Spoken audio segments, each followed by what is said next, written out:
So this problem was asked in GATE 2006.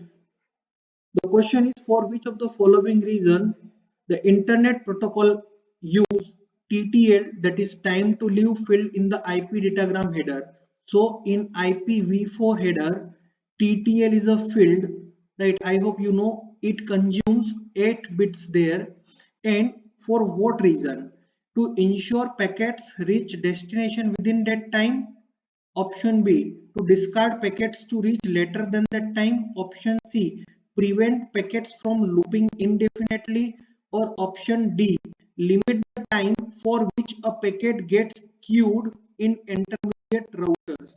So basically we have learned time to leave concept we have used because many times what happened, packets make infinite loops when any router doesn't recognize that data packet is forwarded to which network, it is does not belong to any network. At that time to leave packet is going to forward it to default router, then default router, in default router, and in each hop, let's say if TTL is 4, so in next hop it will be 3, in next hop it will be 2, in next hop it will be 1, and in next hop it will be 0.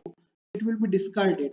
So to prevent packets from looping indefinitely, we use time to leave concept, right? I hope the concept is clear.